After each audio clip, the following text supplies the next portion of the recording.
પ્રકરણ 4 પ્રાણી સૃષ્ટિ એનિમલ કિંગડમ. જ્યારે તમે આસપાસ જુઓ તો તમે વિવિધ પ્રાણીઓની જુદી જુદી રચના અને સ્વરૂપોનું નિરીક્ષણ કરો છો. હાલના તબક્કે પ્રાણીઓની લાખો ઉપરાંત જાતિઓ શોધાયેલી છે. તેમના વર્ગીકરણ માટેની જરૂરિયાત બધી રીતે મહત્વની બને છે. વર્ગીકરણ એ નવી ઓળખાયેલી જાતિઓને યોગ્ય સ્થાને મૂકવામાં પણ મદદરૂપ છે.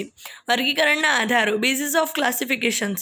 વિવિધ પ્રાણીઓની રચના અને સ્વરૂપમાં તફાવતો હોવા છતાં કોષોની ગોઠવણી, દેહ સમમિતિ, દેહકોષની પ્રકૃતિ, પાચનની રીતો, પરિવહન કે પ્રજનન તંત્રો જેવા પાયાના લક્ષણો એ સ્વતંત્ર સજીવોના સંબંધોમાં એકરૂપ સરખા પણ છે. પ્રાણી વર્ગીકરણના આધાર તરીકે અને તેમાંના કેટલાકની અહીંયા ચર્ચા કરવા આ લક્ષણો ઉપયોગી છે. આયોજનના સ્તરો. Level of organisation. પ્રાણી સૃષ્ટિના દરેક સભ્યો બહુકોષી છે, છતાં તેમાંના બધા જ પ્રાણીઓ કોષોના આયોજનની સરખી રીતો પ્રદર્શિત કરતા નથી. ઉદાહરણ તરીકે સછિદ્ર વાદળીઓ સમુદાયના પ્રાણીઓમાં કોષો શિથિલ રીતે ગોઠવાયેલા કે કાર્યની દ્રષ્ટિએ એકબીજા સાથે જોડાયેલા હોતા નથી, એટલે કે તેઓ આયોજનનું કોષીય સ્તર પ્રદર્શિત કરે છે. કોષો વચ્ચે કાર્યની દ્રષ્ટિએ કેટલાક વિભાજનો થાય છે. કોષાંતરીઓમાં કોષોની ગોઠવણી વધુ જટિલ છે. અહીં સમાન કાર્ય ધરાવતા કોષો ભેગા મળીને પેશી બનાવે છે, આથી તેને પેશી સ્તરીય આયોજન કહે છે.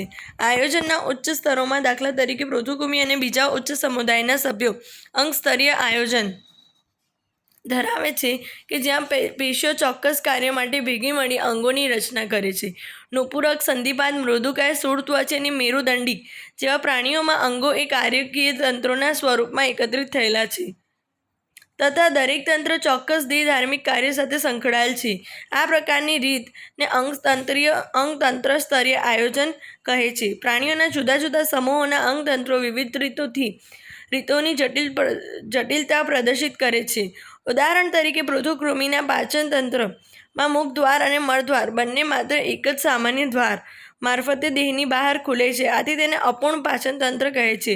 સંપૂર્ણ પાચન તંત્રમાં મુખદ્વાર અને મળદ્વાર એમ બંને અલગ ખુલતા દ્વાર હોય છે. એ જ રીતે પરિવહન તંત્ર પણ બે પ્રકારનું હોય છે. ખુલ્લું પરિવહન તંત્ર ઓપન ટાઇપ સર્ક્યુલેટરી સિસ્ટમ કે જેમાં રુધિર હૃદયની બહાર ધકેલવામાં આવે છે. કોષો અને પેશીઓ તેમાં તરબોળ હોય છે. બંધ પરિવહન તંત્ર ક્લોઝ ટાઇપ સર્ક્યુલેટરી સિસ્ટમ કે જ્યાં રુધિર એ વિવિધ વ્યાસની વાહિનીઓના પરિપથ દ્વારા પરિવહિત થાય છે. ધમનીઓ, શિરાઓ અને વાહિકાઓ. સમમિતિ સિમેટ્રી.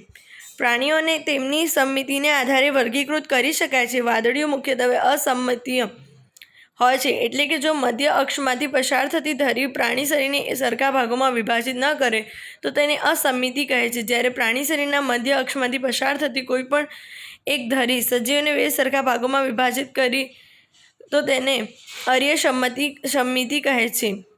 Radial symmetry.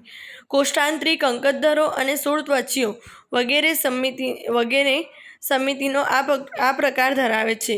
નુપુરક અને સંધિપાદ વગેરે સમુદાયના પ્રાણીઓ કે જ્યાં પ્રાણી શરીરને મધ્ય અક્ષ પર કોઈ એક જ ધરીથી બે સરખા ડાબા અને જમણા ભાગમાં વિભાજિત કરાય તો તેવી સમમિતિ ત્રિપાર્શ્વ સમમિતિ કહે છે. દ્વિગર્ભસ્તરીય અને ત્રિગર્ભસ્તરીય આયોજન. પ્રાણીઓ કે જેમાં કોષો બે ગર્ભીય સ્તરોમાં ગોઠવાય છે, બહારનું બાહ્ય ગર્ભસ્તર અને અંદરનું અંતઃગર્ભસ્તર, તેમને દ્વિગર્ભસ્તરીય પ્રાણીઓ કહે છે. દાખલા તરીકે કોષ્ઠાંતરીઓ બાહ્ય ગર્ભસ્તર અને અંતઃગર્ભસ્તર વચ્ચે અવિભેદિત સ્તર તરીકે મધ્ય શ્લેષ્મ સ્તર આવેલું હોય છે. જે પ્રાણીમાં વિકાસ પામતો ભ્રૂણ કે બાહ્ય ગર્ભસ્તર અને ગર્ભસ્તર વચ્ચે ત્રીજું ગર્ભસ્તર મધ્ય ગર્ભસ્તર ધરાવે તો તેવા પ્રાણીઓને ત્રિગર્ભસ્તરી પ્રાણીઓ કહે છે. પૃથુકૃમિથી મેરુદંડી. દેહકોષ્ઠ. શરીર, દિવાલ અને પાચન નળી વચ્ચે અવકાશની હાજરી કે ગેરહાજરી વર્ગીકરણમાં ખૂબ જ મહત્વની છે. દૈહિક અવકાશ કે જેનું સ્તર મધ્ય ગર્ભસ્તરનું હોય છે તેને દેહકોષ્ઠ કહે છે. જે પ્રાણીઓ દેહકોષ્ઠ ધરાવે તેને દેહકોષ્ઠી પ્રાણીઓ કહે છે. દાખલા તરીકે નુપુરક, મૃદુકાય, સંધિપાદ, સ્થૂળત્વચી, સામી મેરુદંડી અને મેરુદંડી પ્રાણીઓ. કેટલાક પ્રાણીઓમાં દૈહિક અવકાશની ફરતે મધ્ય ગર્ભસ્તરનું અસ્તર હોતું નથી. પરંતુ બાહ્ય ગર્ભસ્તર અને અંતઃગર્ભસ્તર વચ્ચે મધ્ય ગર્ભસ્તરમાં છૂટી છવાઈ કોથળીઓ આવેલી હોય છે. તેને કૂટ દે કોષ્ઠ અને પ્રાણીઓને કૂટ દે કોષ્ઠી કહે છે. દાખલા તરીકે સૂત્રકૃમિ પ્રાણીઓ કે જેમાં દૈહિક અવકાશ દેહકોષ્ઠ ગેરહાજર હોય તેને અદેહકોષ્ઠી કહે છે. દાખલા તરીકે પૃથુકૃમિ. ખંડતા સેગમેન્ટેશન. કેટલાક પ્રાણીઓમાં શરીર લગભગ કેટલાક અંગોના ક્રમિક પુનરાવર્તન સાથે બહારની અને અંદરની એમ બે સરખા ખંડોમાં વિભાજિત હોય છે. ઉદાહરણ તરીકે અળસિયામાં શરીર આ પ્રકારની રચના દર્શાવે છે. તેને સમખંડીય ખંડતા કહે છે અને આ ઘટના સમખંડતા તરીકે ઓળખાય છે. મેરુદંડ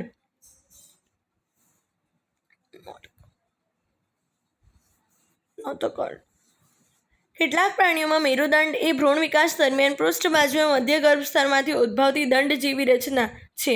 મેરુદંડ ધરાવતા પ્રાણીઓને મેરુદંડી કોર્ડાટા પ્રાણીઓ કહે છે અને એવા પ્રાણીઓ કે જેઓમાં મેરુદંડ આવેલ નથી અને તેને અમેરુદંડી નોનકોર્ડાટા પ્રાણીઓ કહે છે. દાખલા તરીકે સછિદ્રથી સ્થૂળત્વચી.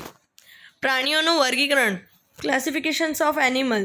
સામાન્ય મૂળભૂત લક્ષણોને આધારે પ્રાણી સૃષ્ટિનું વિસ્તૃત વર્ગીકરણ તેમના પ્રલેખિત અગાઉના વિભાગોમાં જણાવ્યા મુજબ ચાર્ટ 4.4 આપેલું છે. સૃષ્ટિ. પ્રાણી આયોજનના સ્તરો. કોષીય સ્તર અને પેશી અંગતંત્ર. સમમિતિ. કોષીય સ્તરમાં મોટાભાગે અસમિતિ દ્વિકોષ્ઠી સહછિદ્રો. પેશી સ્તરમાં અર્ય અને ત્રિપાર્શ્વ હોય. અર્યમાં અદેહકોષ્ઠી પણ હોય જેના ઉદાહરણોમાં કોષ્ઠાંતરિક અંકતધરા. દ્વિપાર્શ્વમાં દ્વિકોષ્ઠ વગરના આભાસી દ્વિકોષ્ઠી એટલે કે કૂટ દ્વિકોષ્ઠી અને દ્વિકોષ્ઠી. દ્વિકોષ્ઠ વગરના પૃથુકૃમિ, આભાસી સૂત્રકૃમિ અને દ્વિકોષ્ઠી ક્ષત્રિય દ્વિકોષ્ઠી. ઉપરોક્ત સંધિપાઈ મૃદુકાય સ્થૂળત્વચી સામી મેરુદંડી અને મેરુદંડી. વિવિધ સમુદાયોની મહત્વની લાક્ષણિકતાઓ નીચે પ્રમાણે વર્ણવેલ છે. સમુદાય સછિદ્ર પોડીફેરા. આ સમુદાયના સભ્યો સામાન્યતઃ વાદળીઓ તરીકે ઓળખાય છે. તેઓ સામાન્ય રીતે દરિયાઈ, ખારા પાણીના અને મુખ્યત્વે અસમમિતીય પ્રાણીઓ છે. તે આદિબહુકોષીય અને કોષીય આયોજન ધરાવતા પ્રાણીઓ છે. વાદળીઓ જલવહન કે નલિકા તંત્ર ધરાવે છે. પાણી શરીર દિવાલમાં રહેલા સૂક્ષ્મ છિદ્રો દ્વારા છિદ્રિષ્ઠ ગુહા નામની મધ્યસ્થ ગુહામાં પ્રવેશ પામે છે અને તેમાંથી આશ્યક દ્વારા બહાર નિકાલ પામે છે. જલપ્રવાહનો આ માર્ગ ખોરાક એકત્રિત કરવામાં, શ્વસન વાયુઓની આપ-લે કરવામાં અને નકામા પદાર્થોનો નિકાલ કરવામાં મદદરૂપ છે. છિદ્રિષ્ઠ ગુહા અને નલિકા તંત્રનું અસ્તર કોલર કોષોનું બનેલું છે. પાચન અંતઃકોશીય છે. શરીર એ દ્રઢાઓ કે સ્પોન્જીનના રેસાઓના બનેલા અંતઃકંકાલ દ્વારા આધાર પામે છે. લિંગભેદ જોવા મળતો નથી, એટલે કે અંડકોષો અને શુક્રકોષો એક જ પ્રાણી દ્વારા ઉત્પન્ન થાય છે. વાદળીઓ અવખંડન દ્વારા અલિંગી પ્રજનન અને જન્યુઓના નિર્માણ દ્વારા લિંગી પ્રજનન કરે છે. અંતઃફલન અને ડિંભીય અવસ્થા ધરાવતો પરોક્ષ વિકાસ છે કે જે બાહ્યક રીતે પુખ્ત પ્રાણીથી જુદો છે. ઉદાહરણો શાઇકોન સ્પોન્જીલા મીઠાજળની વાદળી અને યુસ્પોન્જિયા સ્નાન વાદળી. સમુદાય કોષ્ઠાંતરી સિનેટ્રિયા. તેઓ જલજ, મુખ્યત્વે દરિયાઈ, સ્થાયી કે મુક્ત રીતે તરતા અર્ય સમમિતિ ધરાવતા પ્રાણીઓ છે. આકૃતિ 4.6. દંશક નામ એ સૂત્રાંગો અને શરીર પર રહેલી ડંખાગિકાઓ કે ડંખ કોષો કે સૂત્રાંગ કોષોમાંથી ઉદ્ભવેલ છે. સૂત્રાંગોનો આધાર સાથે જકડાઈ રહેવા માટે સંરક્ષણ અને ભક્ષણને પકડવા માટે ઉપયોગ કરે છે. દંશકો કોષ્ઠાંતરીઓ પેશી સ્તરીય આયોજન દાખવે છે અને દ્વિગર્ભ સ્તરીય છે. તેઓ મધ્યમાં એક જ છેડેથી ખુલતા અધોમુખ સાથેની આંતરપરિવહન ગુહા ધરાવે છે. પાચન બહિર્કોષીય અને અંતરકોષીય છે. કેટલાક દંશકો જેવા કે પરવાળા કેલ્શિયમ કાર્બોનેટનું સંગઠિત અંતઃકંકાલ ધરાવે છે. દંશકો પુષ્પક અને છત્રક કહેવાતા બે મૂળભૂત દૈહિક સ્વરૂપો દર્શાવે છે. પહેલું સ્થાયી પુષ્પક અને નળાકાર સ્વરૂપ હાઇડ્રા, જળવ્યાર, સમુદ્રફૂલ, એડેમ્સિયા વગેરે જેવા પ્રાણીઓમાં, જ્યારે બીજું છત્રક એ છત્રી આકારનું અને મુક્ત રીતે તરતું સ્વરૂપ જેલીફિશ જેવા પ્રાણીઓમાં જોવા મળે છે. એવા દંશકો કે જેઓ બંને સ્વરૂપોમાં અસ્તિત્વ છે તેઓ એકાંતર જનન દર્શાવે છે, એટલે કે પુષ્પકો દ્વારા અલિંગી રીતે છત્રકોની ઉત્પત્તિ અને છત્રકો દ્વારા લિંગી રીતે પુષ્પકોની ઉત્પત્તિ કરે છે. દાખલા તરીકે ઓબેલિયા. ઉદાહરણો: ફિરંગી મનવાર, સમુદ્રફૂલ, પેન્નાટુલા, ગોર્ગેનિયા અને મિટ્રીના. સમુદાય કંકતધરા ટીનોફોરા. કંકતધારી પ્રાણીઓ સામાન્ય રીતે સમુદ્ર અખરોટ કે કંકત જેલી તરીકે ઓળખાય છે, જે સંપૂર્ણ દરિયાઈ અરીય સમમિતિ દ્વિગર્ભસ્તરીય તથા પેશીસ્તરીય આયોજન ધરાવતા સજીવો છે. શરીર એ પક્ષમોની કંકત તક્તિઓ કહેવાતી 8 બાહ્ય હરોળ ધરાવે છે કે જે પ્રચલનમાં મદદરૂપ છે. બહિર્કોષીય અને અંતરકોષીય એમ બંને પ્રકારનું પાચન થાય છે. જૈવિક પ્રદીપ્યતા એ કંકતધરોમાં ખૂબ જ નોંધનીય લક્ષણ છે. તેઓમાં લિંગભેદ નથી, ફક્ત લિંગી પ્રજનન કરે છે. બાહ્ય ફલન અને પરોક્ષ ગર્ભ વિકાસ છે. ઉદાહરણો: પ્લ્યુરોબેક્ટેરિયા અને ટીનોપ્લેના. સમુદાય પૃથુકૃમિ. તેઓ પૃષ્ઠવંશીય ચપટો દેહ ધરાવે છે, આથી ચપટા કૃમિઓ કહે છે. તેઓ મુખ્યત્વે મનુષ્ય સહિત અન્ય પ્રાણીઓમાં જોવા મળતા અંતઃપરોપજીવી છે. ચપટા કૃમિઓ દ્વિપાર્શ્વ સમમિતિ, ત્રિગર્ભસ્તરીય, અદેહકોષ્ઠી અને અંગસ્તરીય આયોજન ધરાવતા પ્રાણીઓ છે. તેમાંના કેટલાક તેમની સપાટી દ્વારા યજમાન શરીરમાંથી સીધા જ પોષક દ્રવ્યોનું શોષણ કરે છે. જ્યોતકોષો કહેવાતા વિશિષ્ટીકરણ પામેલા કોષો આશ્રુતિ નિયમન અને ઉત્સર્જનમાં મદદરૂપ છે. લિંગભેદ નથી. અંતઃફલન અને ઘણી ડિંભીય અવસ્થાઓ દ્વારા વિકાસ પામે છે. પ્લેનેરિયા જેવા કેટલાક સભ્યો ઊંચી પુનઃસર્જન ક્ષમતા ધરાવે છે. ઉદાહરણો: પટ્ટીકૃમિ, નાની યકૃત કૃમિ. સમુદાય સૂત્રકૃમિ. સ્કેલેમેન્થસ. સૂત્રકૃમિઓનો દેહ એ આડા છેદમાં ગોળાકાર છે, આથી ગોળ કૃમિઓ કહેવાય છે. તેઓ મુક્તજીવી, જલજ અને સ્થળજ વનસ્પતિઓ અને પ્રાણીઓમાં પરોપજીવી છે. ગોળ કૃમિઓ શરીરનું અંગતંત્રીય સ્તરીય આયોજન ધરાવે છે. તેઓ દ્વિપાર્શ્વ સમમિતિ, ત્રિગર્ભસ્તરીય અને આભાસી શરીર ગુહા ધરાવતા પ્રાણીઓ છે. અન્નમાર્ગ સારી રીતે વિકાસ પામેલી સ્નાયુલ કંઠનળીયુક્ત સંપૂર્ણ છે. ઉત્સર્ગ નલિકા એ ઉત્સર્ગ છિદ્રો દ્વારા આભાસી શરીર ગુહામાંથી નિકામા પદાર્થોને શરીરથી દૂર નિકાલ કરે છે. લિંગભેદ જોવા મળે છે. દ્વિગૃહી એટલે કે નર અને માદા જુદા છે. ઘણીવાર માદા એ નર કરતાં લાંબુ હોય છે. અંતઃફલન અને વિકાસ પ્રત્યક્ષ કે સીધો એટલે કે બાળ સ્વરૂપ એ પુખ્ત પ્રાણી જેવું જ અથવા પરોક્ષ હોય છે. ઉદાહરણો: કરમીઓ, વુકેરેરિયા, એસાયલોસ્ટોમા.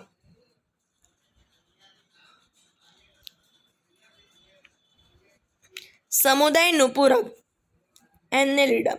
તેઓ જલજ કે સ્થળજ, મુક્તજીવી અને ક્યારેક પરોપજીવી હોય છે. તેઓ શરીરનું અંગતંત્ર સ્તરીય આયોજન તેમજ દ્વિપાર્શ્વ સમમિતિ ધરાવે છે.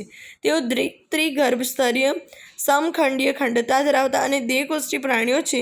તેમની શરીર સપાટી એ સમખંડોમાં નોંધનીય રીતે જુદી પડે છે અને આથી સમુદાયનું નામ નુપુરક છે. તેઓ આયામ અને વર્તુળી સ્નાયુઓ ધરાવે છે કે જે પ્રચલનમાં મદદરૂપ છે. રેતી કીડા જેવા જલીય નુપુરકો અભિચરણપાદ કહેવાતા પાર્શ્વીય ઉપાંગો ધરાવે છે કે જે તરવામાં મદદરૂપ છે. બંધ પ્રકારનું રુધિરાભિસરણ તંત્ર આવેલું છે. ઉત્સર્ગ નલિકાઓ આશ્રુતિ નિયમન અને ઉત્સર્જનમાં મદદરૂપ છે. ચેતાતંત્ર એકજોડ ચેતાકંદોનું બનેલું છે કે જે પાર્શ્વીય ચેતાઓ દ્વારા બેવડા વક્ષ ચેતારજ્જુ સાથે જોડાયેલું છે. રેતી કીડો જલજ સ્વરૂપી અને દ્વિગૃહી એકલિંગી છે, પરંતુ અળસિયા અને જડો એકગૃહી ઉભયલિંગી છે. પ્રજનન લિંગી છે. ઉદાહરણ તરીકે રેતી કીડો, અળસિયું અને લોહીચૂસતી જડો. સમુદાય સંધિપાદ આર્થ્રોપોડા. આ પ્રાણી સૃષ્ટિમાં સૌથી મોટામાં મોટો સમુદાય છે કે જેમાં કીટકો સમાવેશિત છે. પૃથ્વી પર નામકરણ કરેલ બધી જ જાતિઓ પૈકી 2/3 ભાગ કરતાં પણ વધારે સંધિબાદ સમુદાયની જાતિઓ છે. તેઓ અંગતંત્ર સ્તરીય આયોજન ધરાવે છે. તેઓ દ્વિપાર્શ્વ સમમિતિ, ત્રિગર્ભ સ્તરીય ખંડયુક્ત અને દેહકોષ્ઠધારી પ્રાણીઓ છે. સંધિપાદ સમુદાયના પ્રાણીઓના શરીર કાઇટિનના બનેલા બહિર્કંકાલથી આવૃત છે.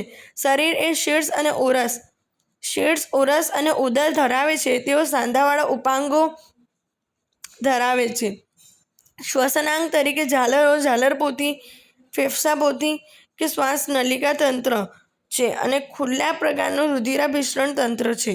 સ્પર્શકો, આંખો, સ્થિતકોષ્ઠ કે સમતોલન અંગ જેવા સંવેદન અંગો આવેલા છે. માલપીધિયન નલિકાઓ દ્વારા ઉત્સર્જન થાય છે. તેઓ મુખ્યત્વે એકલિંગી છે, એટલે કે દ્વિગુહી.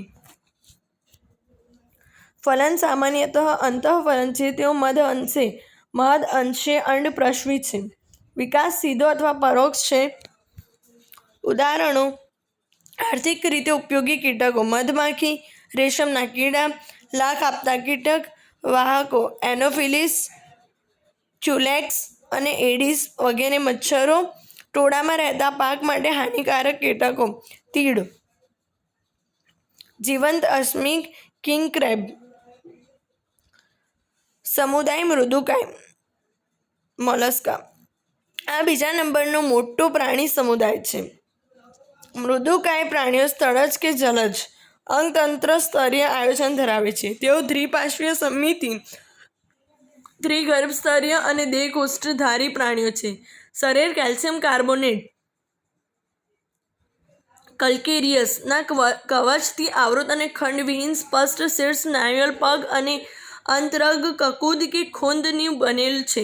ત્વચાનું કોમળ અને વાદળી સદૃશ્ય સ્તર એ અંતરંગ કકુદની ફરતે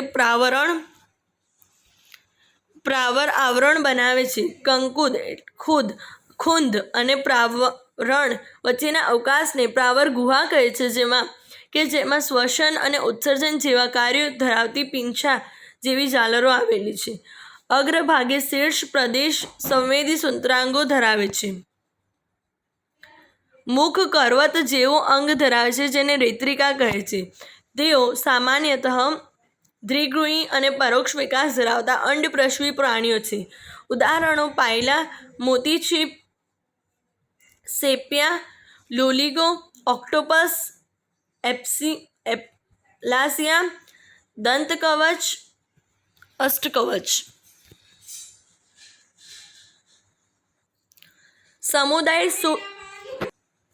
સમુદાય સૂળત્વચી: આ પ્રાણીઓ કેલ્શિયમ કાર્બોનેટની અસ્થિકાઓ કે તકતીઓનું અંતઃકંકાલ ધરાવે છે અને આથી સૂળત્વચી નામ છે.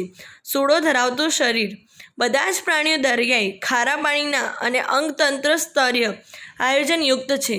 પુખ્ત સૂળત્વચીઓમાં આર્ય સમમિતિ, પરંતુ ડિંબ એ દ્વિપાર્શ્વ સમમિતિ ધરાવે છે. તેઓ ત્રિગર્ભ સ્તરીય અને દેહકોષ્ઠધારી પ્રાણીઓ છે. નીચેની વક્ષ બાજુએ મુખ અને ઉપરની પૃષ્ઠ બાજુએ મળદ્વારયુક્ત પાચનતંત્ર સંપૂર્ણ છે. જલવાહક તંત્રની હાજરી એ સૂળત્વચી સમુદાયનું મુખ્ય વિશિષ્ટ લક્ષણ છે, જે પ્રજનન, ખોરાકને પકડવો અને તેનું વહન કરવું તથા શ્વસનમાં મદદરૂપ થાય છે. તેઓમાં ઉત્સર્જન તંત્રનો અભાવ છે, લિંગભેદ ધરાવે છે અને લિંગી પ્રજનન જોવા મળે છે. ફલન સામાન્યતઃ બાહ્ય ફલન છે. મુક્ત રીતે તરતા ડિંબ સહિત વિકાસ પરોક્ષ છે. ઉદાહરણો: તારા માછલી, સાગર ગોટા, સમુદ્ર કમળ, સમુદ્ર કાકડી અને બરડ તારા. સમુદાય સામી મેરુદંડી હેમિકોર્ડાટા: સામી મેરુદંડીને પહેલાં મેરુદંડી સમુદાયના ઉપસમુદાય તરીકે માનવામાં આવતો હતો, પરંતુ હાલમાં તેને અલગ સમુદાય તરીકે અમેરુદંડીમાં મૂકવામાં આવેલ છે. સામી મેરુદંડી ગ્રીવા પ્રદેશમાં પ્રાથમિક રચના ધરાવે છે, જેને સ્ટોમોકોર્ડ કહે છે. વળી શકે તેવી પોલી નળી જેવી રચના, જે મેરુદંડ જેવી રચના છે. આ સમુદાય અંગતંત્ર સ્તરીય આયોજન કૃમિ જેવા દરિયાઈ પ્રાણીઓના નાના સમૂહો ધરાવે છે. તેઓ દ્વિપાર્શ્વ સમમિતિ, ત્રિગર્ભ સ્તરીય અને દેહકોષ્ઠધારી પ્રાણીઓ છે. શરીર નળાકાર અને અગ્રભાગે સૂંઠ, ગ્રીવા અને લાંબો ધડ ધરાવે છે. પરિવહન તંત્ર ખુલ્લા પ્રકારનું છે. શ્વસન ઝાલરો દ્વારા થાય છે. સૂંઠ ગ્રંથિ એ ઉત્સર્ગ અંગ છે. લિંગભેદ જોવા મળે છે. ફલન બાહ્ય ફલન અને પરોક્ષ ગર્ભ વિકાસ છે. ઉદાહરણો બાલાનોગ્લોસસ અને સેકોગ્લોસસ. સમુદાય મેરુદંડી કોર્ડાટા. મેરુદંડી સમુદાયમાં સમાવેશિત પ્રાણીઓને મૂળભૂત રીતે મેરુદંડ પૃષ્ઠ બાજુએ પોલું ચેતારજ્જુ અને જોડમાં કંઠનાલીય ઝાલર ફાટોની હાજરી દ્વારા વર્ગીકૃત કરવામાં આવે છે. તેઓ દ્વિપાર્શ્વ સમમિતિ ત્રિગર્ભ સ્તરીય અને અંગતંત્ર સ્તરીય આયોજનયુક્ત દેહકોષ્ઠધારી પ્રાણીઓ છે. તેઓ પશ્ચગુદા પુચ્છ અને બંધ પરિવહન તંત્ર ધરાવે છે. મેરુદંડી અને અમેરુદંડી પ્રાણીઓના વિશિષ્ટ લક્ષણો તફાવત રજૂ કરે છે. મેરુદંડી મેરુદંડ હાજર. અમેરુદંડી મેરુદંડ ગેરહાજર. મેરુદંડી મધ્યસ્થ ચેતાતંત્ર પૃષ્ઠ પોલું અને એકવળું છે. અમેરુદંડી મધ્યસ્થ ચેતાતંત્ર વક્ષ નક્કર અને બેવડું છે. મેરુદંડી જીવનના કેટલાક તબક્કામાં ઝાલર ફાટો હાજર અને કંઠનળી ઝાલર ફાટો દ્વારા છિદ્રાળુ બને. અમેરુદંડી જ્વાલર ફાટો ગેરહાજર. મેરુદંડી હૃદય વક્ષ બાજુએ. અમેરુદંડી હૃદય પૃષ્ઠ બાજુએ જો હોય તો. મેરુદંડી પશ્ચગુદા પુચ્છ હાજર. અમેરુદંડી પશ્ચગુદા પુચ્છ ગેરહાજર. મેરુદંડી સમુદાયને 3 ઉપસમુદાયોમાં વિભાજિત કરવામાં આવેલ છે. પુચ્છ મેરુદંડી કે કંચુક મેરુદંડી, શીર્ષ મેરુદંડી અને પૃષ્ઠવંશી. પુચ્છ મેરુદંડી અને શીર્ષ મેરુદંડી ઉપસમુદાયો ઘણીવાર આદિ મેરુદંડીઓ તરીકે ઉલ્લેખાય છે તેમજ સંપૂર્ણ રીતે દરિયાઈ છે. પુચ્છ મેરુદંડીઓમાં મેરુદંડ ફક્ત ડિંબીય પૂંછડીમાં હાજર હોય છે, જ્યારે શીર્ષ મેરુદંડીઓમાં મેરુદંડ સમગ્ર જીવનકાળ દરમિયાન શીર્ષથી પૂંછ સુધી વિસ્તરેલ હોય છે. ઉદાહરણો પુચ્છ મેરુદંડી એસિડિયા સલ્પા ડોલિયોલમ અને શીર્ષ મેરુદંડીના બ્રેકિયોસ્ટોમા. પૃષ્ઠવંશી ઉપસમુદાયના સભ્યો ગર્ભકાળ દરમિયાન મેરુદંડ ધરાવે છે. મેરુદંડ એ પુખ્તાવસ્થાએ કાસ્તિમય કે અસ્થિમય કરોડસ્તંભમાં રૂપાંતર પામે છે. આથી બધા જ પૃષ્ઠવંશીઓ એ મેરુદંડીઓ છે, પરંતુ બધા જ મેરુદંડીઓ એ પૃષ્ઠવંશીઓ નથી. મેરુદંડીના પાયાના લક્ષણો ઉપરાંત પૃષ્ઠવંશીઓ વક્ષ બાજુએ 2, 3 કે 4 કોટરયુક્ત સ્નાયુમય હૃદય ઉત્સર્જન અને આશ્રુતિ નિયમન માટે મૂત્રપિંડ તથા જોડમાં પ્રચલન અંગો કે જે મીનપક્ષ અથવા ઉપાંગો હોઈ શકે છે. પૃષ્ઠવંશી ઉપસમુદાયને ફરીથી નીચે પ્રમાણે વિભાજિત કરવામાં આવે છે. પૃષ્ઠવંશીમાં વિભાગ. હનુવિહીન જડબાનો અભાવ. હનુધારી જડબા ધરાવે. હનુવિહીન વર્ગ ચુષ્મુખા. જ્યારે હનુધારી કે જે જડબા ધરાવે તે મત્સ્ય અને ચતુષ્પાદ એમ બેમાં. મત્સ્યમાં કાસ્તિ અને અસ્થિ મત્સ્ય. ચતુષ્પાદમાં ઉભયજીવી સરીસૃપ વિહંગ અને સસ્તન. વર્ગ ચુષ્મુખા. ચુષ્મુખા વર્ગના બધા જ જીવંત સભ્યો કેટલીક માછલીઓ પર બાહ્ય પરોપજીવીઓ છે. તેઓના શરીરમાં શ્વસન માટે 6 થી 15 જોડ ઝાલર ફાટો ધરાવે છે. ચુષ્મુખા એ ચૂષક પ્રકારનું હનુવિહીન કે જડબા વિહીન ગોળાકાર મુખ ધરાવે છે. તેઓના શરીર ભીંગડા અને યુગ્મ મીનપક્ષો ધરાવતા નથી. ખોપરી અને કરોડસ્તંભ કાસ્તિમય છે. બંધ પ્રકારનું પરિવહન તંત્ર છે. ચુષ્મુખા એ દરિયાઈ છે, પરંતુ અંડજનન જળચર પ્રાણીઓના ઈંડા મૂકવાની ક્રિયા મીઠા પાણીમાં કરે છે. અંડજનન બાદ થોડાક દિવસમાં તેઓ મૃત્યુ પામે છે. તેમના ડિંબ રૂપાંતરણ પછી દરિયામાં પાછા ફરે છે. ઉદાહરણો લેમ્પ્રી અને હેંગફિશ. વર્ગ કાસ્તિ મત્સ્ય. તેઓ ધારારેખીય પ્રવાહને અનુકૂળ રચના અને કાસ્તિ મત્સ્ય અંતઃકંકાલ ધરાવતા દરિયાઈ પ્રાણીઓ છે. મુખ અગ્ર વક્ષ બાજુએ સ્થિત છે. કરોડસ્તંભ આજીવન સ્થાયી છે. ઝાલર ફાટો અલગ અને ઝાલર ઢાંકણ વગરની છે. ત્વચા ચીકણી અને કઠણ તેમજ સૂક્ષ્મ પ્લેકોઇડના ભીંગડા ધરાવે છે. દાંત એ પ્લેકોઇડ ભીંગડાનું રૂપાંતરણ છે કે જેઓ પાછળની દિશામાં વળેલા છે. તેઓ હનુધારી કે જડબાધારી છે. તેમના જડબા ખૂબ જ મજબૂત છે. તેઓ બીજા પ્રાણીના શિકાર પર નમનારા પ્રાણીઓ છે. પ્લવનાશયો કે વાતાશયોની ગેરહાજરી હોવા છતાં તેઓ ડૂબ્યા વગર સતત તરતા રહે છે. હૃદય દ્વિખંડી, એક કણક અને એક ક્ષેપક છે. તેમાંના કેટલાક વીજ અંગો વર્ગ અસ્થિ મત્સ્ય, દરિયાઈ અને મીઠા પાણી બંનેમાં અસ્થિમાં એક અંતઃકંકાલ ધરાવતી સમાવેશિત માછલીઓ છે. તેમના શરીર હોડી આકારના છે. મુખ મુખ્યત્વે અગ્રીય છે. તેઓ 4 જોડ ઝાલરો ધરાવે છે કે દરેક બાજુએ ઝાલર ઢાંકણથી ઢંકાયેલી છે.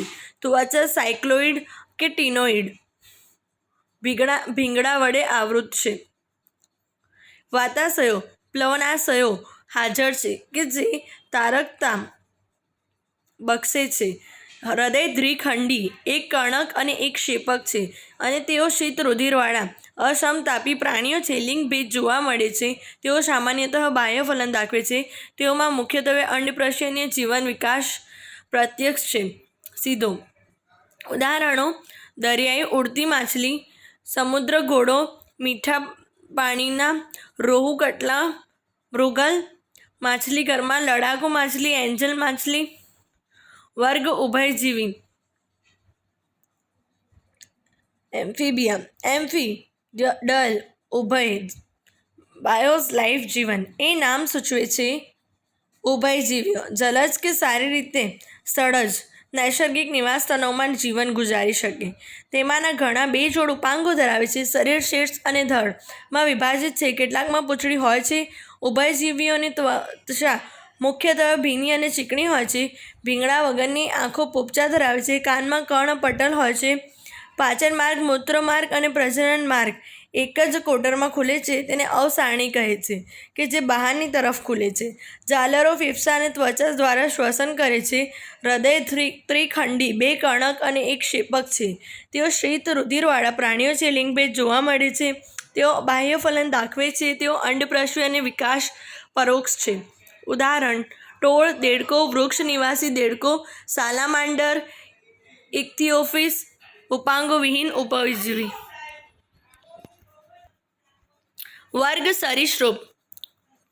આ વર્ગનું નામ તેમના પ્રચલનની વિસર્પી હતા કે પેટે ઘસડાઈને ચાલવાની પદ્ધતિને આધારે છે. સરકવું કે ઘસડાવું. તેઓ મુખ્યત્વે સ્થળજ પ્રાણીઓ છે અને તેઓના શરીર એ શુષ્ક અને શૃંગમય ત્વચા તથા અધિચર્મીય ભીંગડા કે પ્રસલ્કો દ્વારા આવૃત છે. તેઓ બહાર ખુલતા બાહ્યકણ કે કર્ણપટલ ધરાવતા નથી. કાનમાં કર્ણપટલ હોય છે. ઉપાંગો જો હાજર હોય તો 2 જોડ હોય છે. હૃદય સામાન્યતઃ ત્રિખંડી, 2 કણક, એક અપૂર્ણ વિભાજિત ક્ષેપક છે, પરંતુ મગરમાં ચતુષ્કોટરીય. સરીસૃપો અસમતાપી, શીત રુધિરવાળા છે. સાપ અને ગરોળી તેમજ તેમની કાંચડીયુક્ત ત્વચા દ્વારા ભીંગડા દૂર કરે છે. લિંગભેદ જોવા મળે છે. તેઓ અંતઃફલન દર્શાવે છે. તેઓ મોટાભાગના અંડપ્રાશય અને વિકાસ સીધો છે. ઉદાહરણો: દરિયાઈ કાચબો, વૃક્ષ ગરોળી, બગીચાની ગરોળી, મગર, ઘડિયાળ, ભીત ગરોળી, ઝેરી સાપ, નાગ, કાળોતરો, ચિત્રો. વર્ગ વિહંગ. પીંછાઓની હાજરી એ વિહંગની લાક્ષણિકતા છે અને તેમાંના મોટાભાગના શાહમૃગ અપવાદ સિવાય ઉડી શકે છે. તેઓ ચાંચ ધરાવે છે. અગ્ર ઉપાંગોનું પાંખોમાં રૂપાંતર થયેલું હોય છે. પશ્વ ઉપાંગો સામાન્ય રીતે ભીંગડા ધરાવે છે અને ચાલવા, કૂદવા, તરવા કે વૃક્ષની શાખાઓ પકડવા માટે રૂપાંતરિત થયેલા છે. ત્વચા શુષ્ક અને પૂંછડીના તલભાગે ત્વેલી ગ્રંથિ સિવાય કોઈપણ ગ્રંથિઓ વગરની છે. અંતઃકંકાલ સંપૂર્ણ રીતે અસ્થિભૂત અને લાંબા અસ્થિઓ વાતકોટર હવાથી ભરેલા યુક્ત પોલા છિદ્રિષ્ઠ હોય છે. પક્ષીઓનો પાંચમાર્ગ એ અન્ન સંગ્રહાશય અને પેષણી જેવા વધારાના કોટરો ધરાવે છે. હૃદય સંપૂર્ણ રીતે ચતુષ્કોટરીય છે. તેઓ ઉષ્ણ રુધિરવાળા સમતાપી પ્રાણીઓ છે, એટલે કે તેઓ શરીરનું તાપમાન સતત જાળવી રાખવા સક્ષમ છે. ફેફસા દ્વારા શ્વસન કરે છે. વાતાશયો ફેફસાની સાથે સંકળાયેલા છે, જે શ્વસનમાં પૂરક મદદરૂપ બને છે. તેઓમાં લિંગભેદ જોવા મળે છે અને અંતઃફલન અનપ્રસવી અને સીધો વિકાસ દર્શાવે છે. ઉદાહરણ: કાગડો, કબૂતર, પોપટ, શામરોગ, મોર, પેંગ્વિન, ગીધ.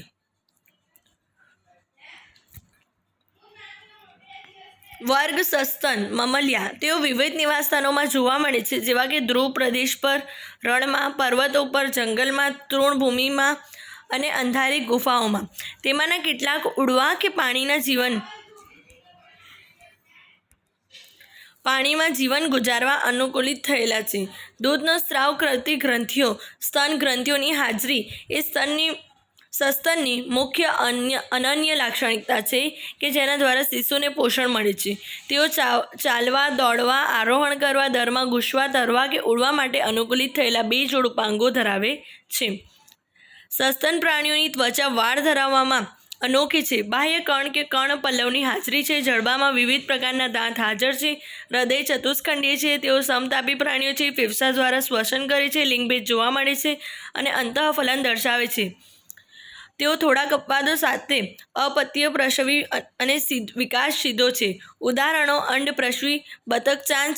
અપત્યપ્રસવી કાંગારૂ, ચામાચીડિયું, ઊંટ, વાનર, ઉંદર, કૂતરો, બિલાડી, હાથી, ઘોડો, ડોલ્ફિન, બ્લુ વ્હેલ, વાઘ, સિંહ.